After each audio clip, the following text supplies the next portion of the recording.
Welcome to another deep dive, listener. Today, we're going to be tackling something, it's fascinating for sure, but also maybe a little too close to home for comfort. Self-sabotage. We're diving deep into Brianna Wiest's The Mountain Is You. And let me tell you, this ain't your grandma's self-help book. Definitely not your typical you go girl pep talk. Yeah. Wiest goes way beyond just telling us to stop self-sabotaging. She digs into the why, the how, those kind of hidden needs, these patterns might actually be fulfilling. Which, let's be real, is where things get juicy. Totally. It's we all know that extra slice of cake at midnight isn't doing us any favors, but what's the deal with that craving? What's the need driving us to the fridge? Right. So the book calls self-sabotage The Mountain Within. Okay, I'm hooked, but help the listener out. Yeah, what's the deal with this metaphor? Okay, picture this. You've got your eyes on the prize, some goal you really, really want. But every single time you get close, you find yourself building a mountain right there in your own path. That, my friend, that's Wiest's metaphor in action. Those obstacles, setbacks, that feeling of, here we go again. That's often self-sabotage wearing a disguise. And to make it worse, the real kicker, we're usually the ones lugging the rocks to build that darn mountain. Okay, ouch, yeah, that one hit a nerve. But good news is, Wiest doesn't just leave us hanging with a metaphorical pickaxe, right? She gives us this whole psychological blueprint for understanding this self-made mountain. 100%. And it's not just her take either. The book's got praise from some heavy hitters, like big deal psychologists, coaches, you name it. They all agree on this revolutionary idea. We don't self-sabotage because we're broken or weak or whatever. We do it because we're trying to protect ourselves. Hold up, that's kind of a plot twist. So you're saying it's less about self-hatred and more about self-preservation? Because that feels, honestly, a little backwards. Think of it this way. Imagine a kid scared out of their mind to go to school, right? Maybe they're getting bullied or the schoolwork's just too much. So what happens? They start having these mysterious fainting spells. Parents are freaking out, doctors are stumped, but that kid, they, without even realizing it, found a way out of a situation they just couldn't handle. Wait a minute, are you talking about Carl Jung? I think I read about her, he had those fainting spells as a kid, right? Ding, ding, ding, we have a winner. Jung, and this guy's a titan in psychology. He later figured out those fainting spells weren't some medical mystery. It was his own unconscious mind being nope, not today, gotta protect you from this mess. He even coined a term for it. The wisdom of the neurosis. Basically, our so-called issues are often just, misguided attempts to get real needs met. Wow. Okay, if even Jung was doing this, then maybe we're not all doomed. So we create these elaborate defense systems, but how does that connect back to the whole mountain inside us thing? Think of it like a self-imposed limit, an upper limit, but for happiness, for success. Everyone's got one, this internal thermostat, right? It gets set by our past experiences, stuff we believe, and our fears. And when we start to actually do better, go beyond that limit. Even in good ways. Especially in good ways, our internal alarm bells go off warning, warning, unfamiliar territory. That's where those self-sabotage patterns step in, They pull us right back down to what's comfortable, what feels familiar, even if it's not actually good for us in the long run. And trust me, listener, you're about to get really familiar with some of these patterns. All right, so we're talking about these self-sabotaging patterns, the ones that keep us stuck, on repeat, But instead of just listing them out, can we get into how to actually ditch these things? Because awareness is cool and all, but I'm ready to actually make a move. Now you're speaking my language. Wiest gives us some seriously practical tools for not just understanding, but actually dismantling these roadblocks we put up for ourselves. And it all starts with this powerful idea. Your internal guidance system. It whispers till it screams. Okay, that sounds kind of intense. What's whispering exactly, and what am I supposed to be hearing? Think about those anxieties that just keep popping up, those relationship patterns you keep repeating, those moments where you're your own worst enemy. Those, my friend, those are the whispers. They're not just random annoyances, but your mind trying to flag what needs attention, what needs fixing, changing, transforming, the whole shebang. So it's these whispers, even though they feel kind of crappy, they're actually trying to help us out. Exactly. Think of them like those warning lights on your car's dashboard. Ignore them long enough and you're totally headed for a breakdown. But listen up, address the issue, and you're cruising towards the fulfilling life you were talking about. Okay, that tracks. But how do we learn to actually listen to these whispers? Because sometimes my inner monologue is less of a whisper and more like a full-blown shouting match. It all starts by shifting from, fear to, I wonder. Get curious about those whispers, those uncomfortable feelings, instead of dreading them. So less running away, more leaning in. You got it. Weiss puts it perfectly. She says, the things that are bothering you most right now are not external forces trying to torture you. They are your own mind identifying what in your life can be fixed, changed, and transformed. Whoa, that's actually a really empowering way to look at it. Those icky emotions, they're not the enemy. They're more like messengers with some important intel. But how do we make sure we're reading those messages right? Like, how can we tell the difference between a real gut feeling and, like you were saying before, those fear-based projections? Wiest says, tap into the power of right here, right now. She asks, what is true when you are fully present with something? A lot of times, our initial in-the-moment reactions, those gut feelings, that's our true instinct speaking. Fear, on the other hand, that sucker loves to project itself into the future, keeping us stuck in this loop of what if, what if, what if. So our instincts are rooted in the present, and our fears are all about the unknown future. You got it. And those fear-based projections, they can feel so real, especially when they've been hanging around for a while. Remember Jung and those fainting spells? It wasn't like he was consciously choosing to faint, right? His fear was so strong, it was like, body, hit the deck. And that's exactly why it's so important to learn the difference between those whispers of wisdom and those shouts of fear. Okay, that makes sense. So how do we actually tell those whispers apart? Like, is there a secret decoder ring? Think of it this way. There are two radio stations, okay? One's blasting all those intrusive thoughts, you know, the repetitive ones, negative worst-case scenarios, just like a broken record. The other station, it's playing those intuitive nudges, much more subtle, gentler, often giving you a sense of clarity or direction. The key is learning to tune in to the right station. Okay, I like that analogy. So if understanding our emotions is step one, how do we actually start to, like, release the past and build that more awesome future you're talking about? Because honestly, sometimes the past feels like a giant anchor. A lot of people feel that way. But Wiest reminds us that letting go of the past isn't about, like, pretending it didn't happen or trying to erase it. It's about making peace with it, learning from it, and then finally being like, all right, I'm moving on. And she gives us some really cool tools to do just that, like this powerful practice of, get this, rewriting the narrative. Rewriting the narrative. Okay, I am so in. Tell me more. Okay, imagine this. You go back to a painful memory, some kind of trauma or heartbreak, right? But this time, you get to be there for your younger self, offering comfort, guidance, the whole 9 yards. You bring the wisdom, the compassion, the understanding that you have now to those past experiences. Wow, that's a really powerful image, right? It's like offering ourselves the same kindness we would give to someone we love who's hurting. Exactly. It's about saying, yep, that sucked, but then taking those lessons and moving forward with this whole new empowered perspective. So we're not just passively accepting the past. We're actively choosing how we relate to it now. You got it. It's about taking back our stories, rewriting those narratives with a sense of, hey, I've got this, and a whole lot of self-compassion. I'm so here for this. Yeah. Are there any other techniques Wiest talks about for letting go? Because I need all the help I can get in that department. Totally. Another powerful tool is to put your energy into creating a present and future that are so awesome, so vibrant, that the past just naturally fades in comparison. Wiest uses this metaphor. She says, you let go when you build a new life, so immersive and engaging. You slowly, over time, forget about the past. It's like we're creating this masterpiece in the present moment, and it's so captivating that we don't even care about those unfinished sketches from the past anymore. That's a great way to put it. And that brings us to one of my favorite parts of the book, connecting with our highest potential future self. Okay, got to hear more about this. Who is my highest potential future self, and how do I get him on the phone? Okay, so imagine the wisest, most fulfilled version of you, like 5-10 years down the road. They've nailed their goals, jumped over hurdles, and they're living their best life, totally aligned with their purpose. Connecting with this future self is all about tapping into their wisdom, their guidance, getting a sneak peek at the awesome potential within you. So it's like getting a glimpse of my own personal highlight reel. Exactly. And the cool thing is, you don't need a time machine for this.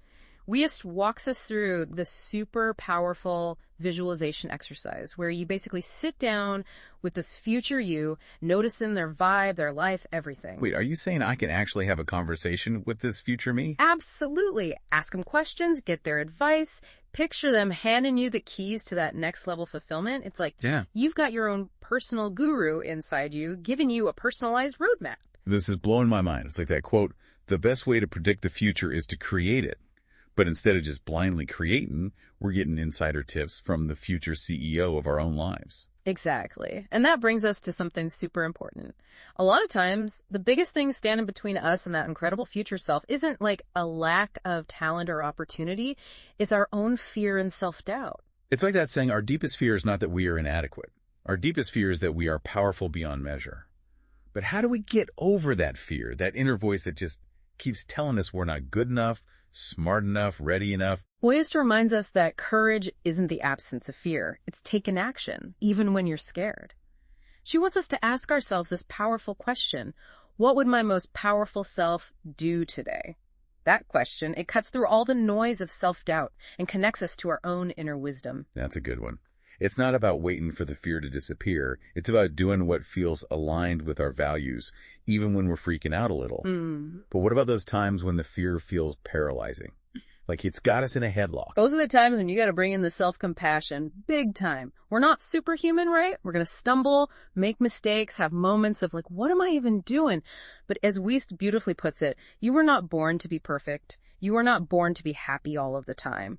But if you can commit each day to doing the work of being fully human and feeling even when you are afraid, you can transcend in a way that is truly beautiful. That is beautiful. It's like giving ourselves permission to be perfectly imperfect, to embrace it all, the good, the bad, the ugly, without beating ourselves up about it. So we've talked about letting go of the past, connecting with our future selves, but what about right here, right now? How do we actually embrace the present moment, especially when those whispers of self-doubt start creeping in? Wiest talks about how important it is to make sure our actions match up with our most powerful selves. That means like owning our weaknesses and being cool with asking for help when we need it. So it's about recognizing that we don't have to have it all figured out, that asking for help isn't weak, it's actually a strength. Totally. It also means taking responsibility for the choices we make. No more blaming other people or circumstances. And here's the big one. Ditch the need for other people's approval. Your worth comes from within, not from trying to please everyone else. That is so important. It's like remembering that we are enough, just as we are, and creating a life that reflects our own values, our own dreams, not what someone else thinks we should be doing. This deep dive has given me a lot to think about. It's like we're not just identifying the problems, but we're actually building a whole new toolkit for dealing with life's curveballs. That's exactly what Wiest wants us to do. But she doesn't just give us tools, she helps us get this deeper understanding of what it really means to actually enjoy this life we're building. Okay, I'm all ears. Because let's be real, sometimes it feels like we're so busy climbing mountains that we forget to stop and enjoy the view.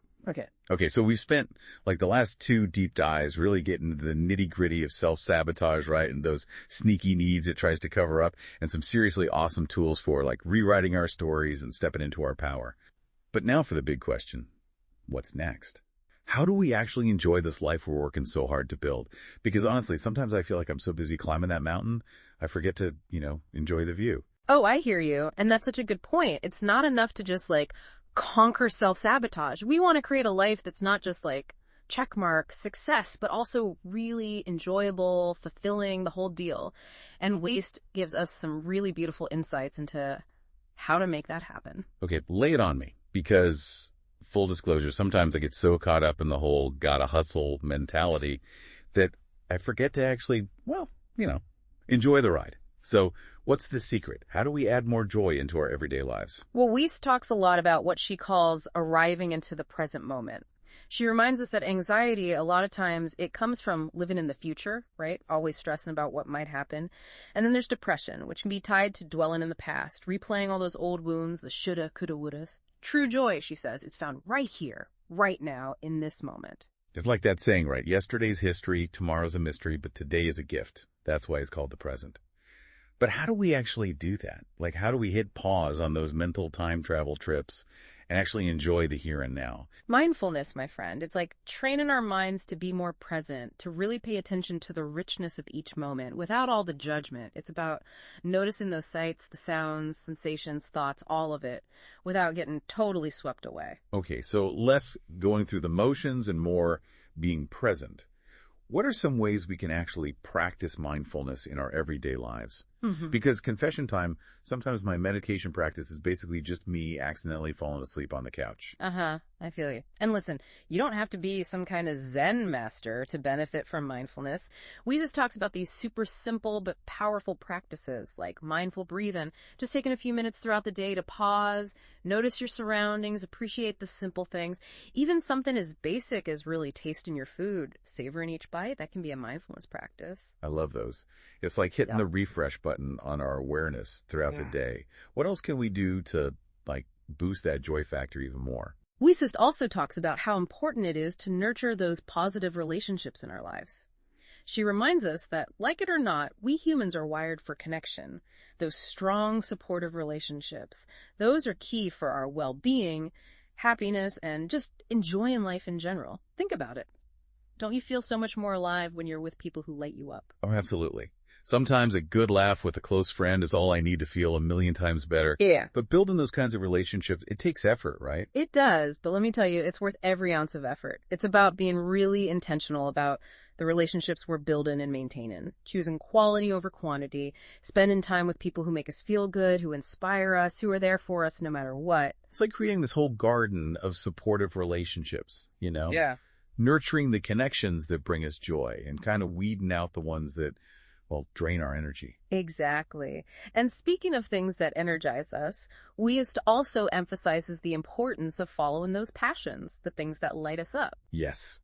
This is my favorite part. It's like that saying, right? Find something you love to do and you'll never work a day in your life. But seriously, I think so many people get so caught up in the shoulds of life, they totally forget to make time for those things that bring them genuine joy.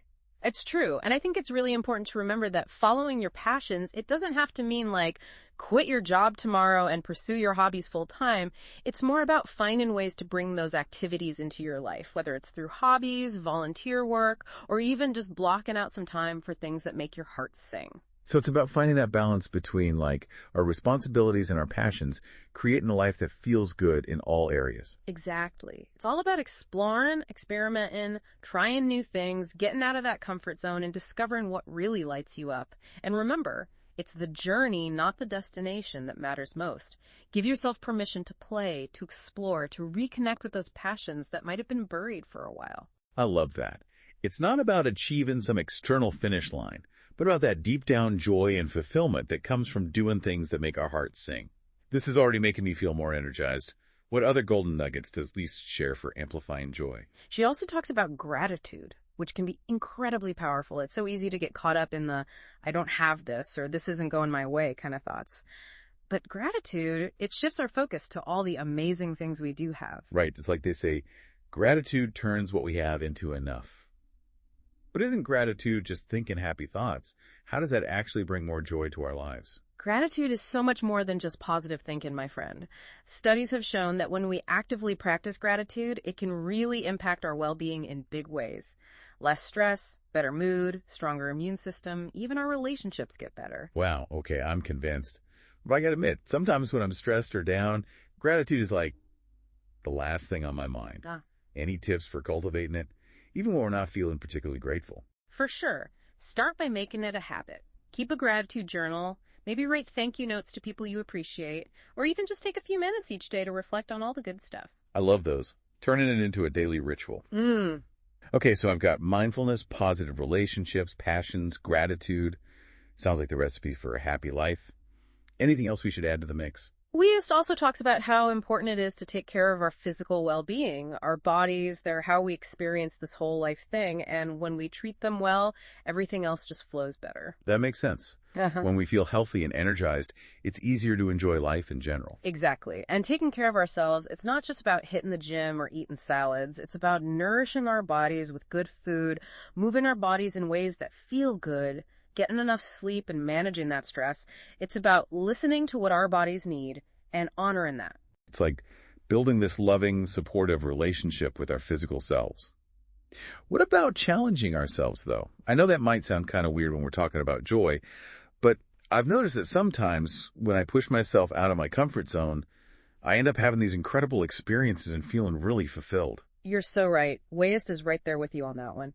She's all about embracing those opportunities for growth, knowing that discomfort often comes before those big breakthroughs. So it's about embracing those moments where we feel a little stretched, knowing that real fulfillment, a lot of times, it's right on the other side of our comfort zone. Exactly. And that doesn't mean you have to do some crazy 180 overnight. It's more about those small but consistent steps that help you expand your horizons over time.